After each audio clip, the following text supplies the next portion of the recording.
Currently, cosmetic issues are no longer being addressed. Compliance and legislative requirements have been paused.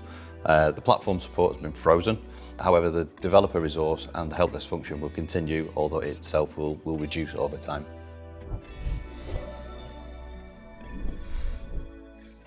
In January, Sage announced the retirement of Sage Line 500 and Sage 1000. And so I'm here today with Stuart Morland, our support director, to understand a bit more about the announcement and what it means to our customers. First of all, Stu, what is the announcement?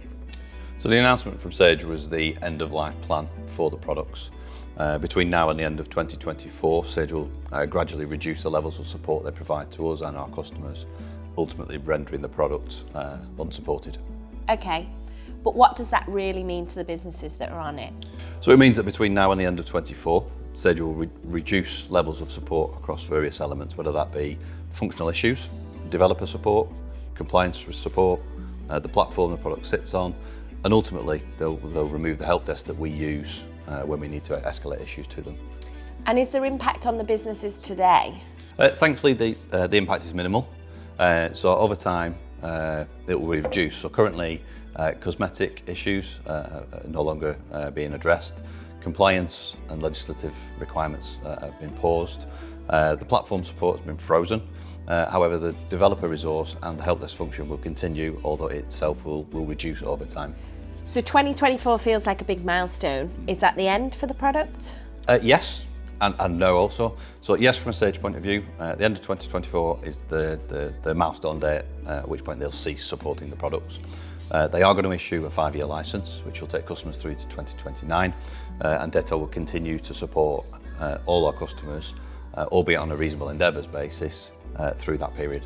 Okay, so what level of support is Datel planning to provide during this period? The support will be as it is today, a business as usual scenario. So the general support that we provide to customers will be there. Our support services, monitor, manage and assist, will also continue. And in fact, we may see that there's value in there for customers as they migrate.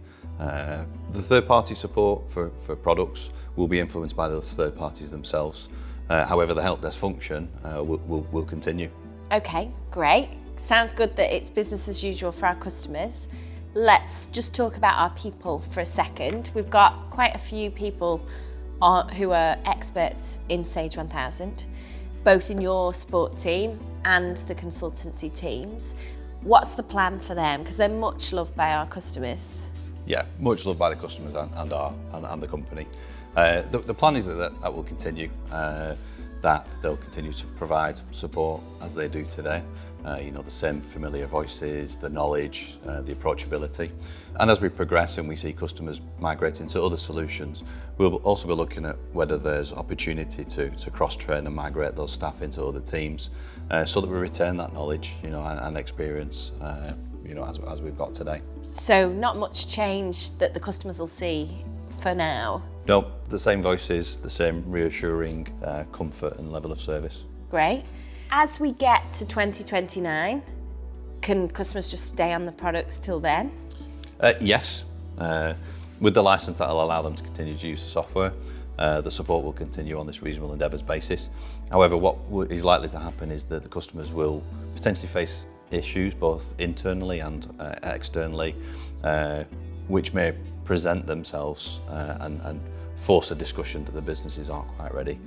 So rather than wait until such a time, then it would be better to start conversations now. So rather than waiting for issues to arise, thinking about what the next steps are for the businesses? Yeah, absolutely. If you drive the discussion now, then it's driven by the business. And if you drive the discussion as a reactive nature, you're kind of putting yourself already on the back foot. Okay. So if they're thinking about looking at their options, what's the best approach to start with? So start the discussions, as soon as you can. Start them by thinking about the strategic goals and objectives of the business, the things you need and require, and build that into your requirements, and then start there. And then where can Datel help with that? In exactly the same way as we have done it historically, our partnership, our engagement, and our knowledge of the customers will what drive our discussions, whether to help, advise and guide, and also reflect on whether or not the solutions that we have in Sage 200, Sage Intacct or Sage X3 could be relevant to those customers. All right, so if a business wanted to start looking at this, what's the best way of doing that? So their account manager is the key to this. You know, they can draw on the resources, they can draw on the knowledge that we have within the business, and that will be a great first step to help support things move from here. Great, thanks Stu.